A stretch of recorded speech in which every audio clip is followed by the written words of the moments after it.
Hey guys, আসসালামু আলাইকুম। Welcome to new another blog. তো অনেক দিন ধরেই পরিকল্পনা ছিল গ্রাম্য কোনো পরিবেশে সকালে নাস্তাটা করব। তো যেই কথা সেই কাজ, চলে এলাম শফিকুল মামার ভর্তাবাড়ি খুদের ভাতের দোকানে। তো সেখানেই নাস্তাটা সেরে ফেললাম। মামার দোকানে আসার মূল কারণ হচ্ছে তার দোকানের খুব সুনাম রয়েছে এবং তার খাবারের মানও খুব ভালো। তো সেই জন্যে আমাদের এখানে আসা। আর মামার দোকানের পরিবেশটাও খুব সুন্দর। সৌভাগ্যবশত আজকে মামার দোকান খালি ছিল, না হলে সবসময় অনেক ভিড় থাকে। শুভ সকাল বন্ধুরা, কেমন আছেন সবাই? প্রথমে যা দেখিয়েছিলাম গোয়ালখালী শফিকুর মামার দোকান। তো সেখানে আমরা যাব। সেখানে যাওয়ার মূল উদ্দেশ্য হচ্ছে সকালে নাস্তা করা। অনেক দিনের ইচ্ছা ছিল যে শফিকুর মামার দোকানে সকালে নাস্তাটা করব। তো এখন আমরা আছি মোহাম্মদপুর চৌরাস্তায়। এখান থেকে বাইক নিয়ে রওনা হলাম বন্ধুদের নিয়ে। তো চলুন আপনাদের সাথে এই ভ্রমণের অভিজ্ঞতা সম্পর্কে শেয়ার করি। অনেক দিন ধরেই পরিকল্পনা ছিল বন্ধুদের নিয়ে দূরে কোথাও ঘুরতে যাব, কিন্তু সময়ের অভাবে তা আর হয়ে উঠছিল না। কালকে রাত্রে হঠাৎ আমার এক বন্ধু বলল, ঢাকার পাশে কেরানীগঞ্জে শফিকুর মামার একটি দোকান রয়েছে, যেখানে হরেক রকমের ভর্তা দিয়ে খুদের ভাত পরিবেশন করা হয়, আর সেটা খেতেও নাকি খুব সুস্বাদু। তো যেই কথা সেই কাজ, সকালেই আমরা রওনা দিয়ে দিলাম সেই উদ্দেশ্যে। মামার দোকানে নাস্তা করতে হলে নাকি খুব সকালে উঠতে হয় এবং সেখানে গিয়ে নাস্তা করতে হয়। দেরি করলে নাস্তা পাওয়া যায় না। তো সেজন্য আমরা খুব সকালে ঘুম থেকে উঠলাম, রেডি হলাম। বন্ধুদের জন্য অপেক্ষা করতে করতে একটু সময় বেশি হয়ে গেল, তাও রওনা হলাম। তো রাস্তাটা খুব খালি ছিল। সকালের শীতের আমেজটা খুব ভালোভাবে আমি অনুভব করতে পারলাম এবং আমার কাছেও খুব ভালো লাগছিল। অনেক দিন পর এত সকালে কোথাও যাচ্ছি এবং সকলে মিলে, এটার আনন্দটাই অন্যরকম।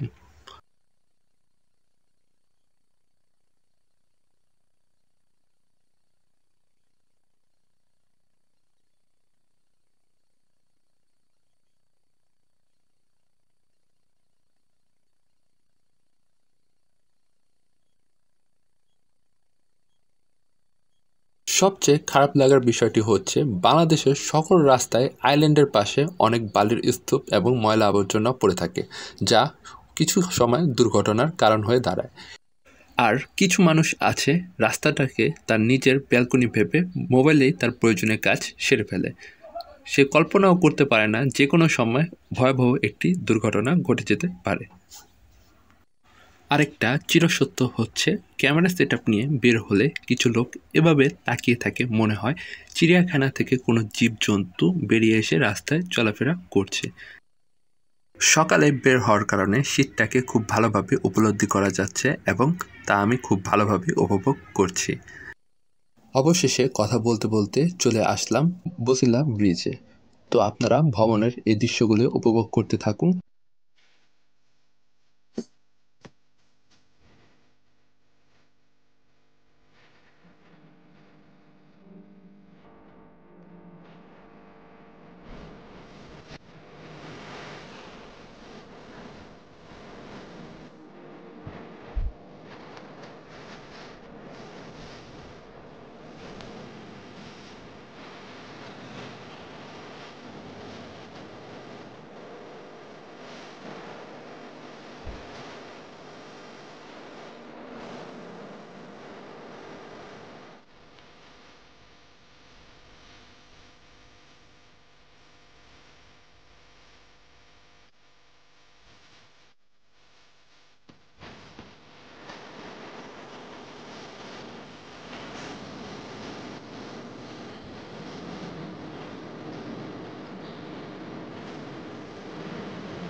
অবশেষে আমরা ব্রিজ পার করে বসিলাতে চলে আসলাম। ব্রিজটি খুব সরু হওয়ার কারণে সবসময় ব্রিজে জ্যাম লেগে থাকে। ভাবতে থাকলাম এবার জ্যাম থেকে বাঁচে গেল, তবে আমার চিন্তা একদমই ভুল প্রমাণিত হলো। এখানে এসেও জ্যামের মুখোমুখি হতে হলো এবং দীর্ঘ সময় জ্যামে আটকে থাকতে হলো।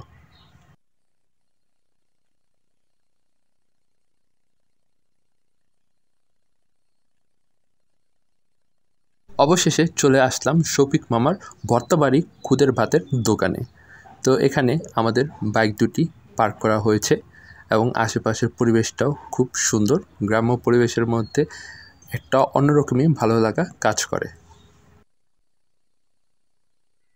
মামার দোকানের নাম ভর্তাবাড়ি খুদের ভাত।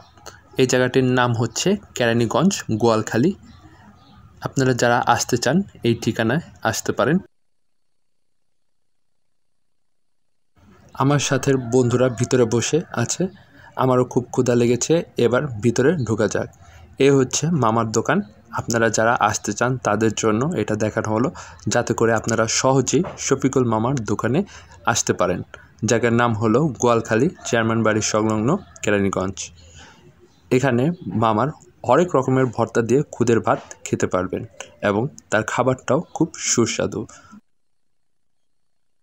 এখানে খুব সুন্দর হাত ধোয়ার ব্যবস্থা রয়েছে। তো চলুন কথা না বাড়িয়ে ভিতরে প্রবেশ করা যাক। এখানে অনেকজন মানুষ একত্রে বসতে পারে। ভিতরের পরিবেশটাও খুব সুন্দর, আশেপাশের মনোমুগ্ধকর দৃশ্য আরও সুন্দর করে তুলেছে এবং আমার দোকানের ডেকোরেশনটাও খুব সুন্দর হয়েছে। এখন আমরা নাস্তা করব। আমার বন্ধুরা খাবারের সময় ভিডিও পছন্দ করে না বিধায় আর ভিডিও করা হয়নি খাবারের। তো এখন আমাদের যাওয়ার সময় হয়ে গিয়েছে। অনেক ভালো একটা সময় কাটালাম এবং খাবারটাও খুব ভালো ছিল। এখন চলে যাব বাসার উদ্দেশ্যে। দেখা হবে নতুন একটি ভিডিওতে। ততদিনের জন্য ভালো থাকুন, সুস্থ থাকুন এবং আমাদের সাথেই থাকুন। ধন্যবাদ।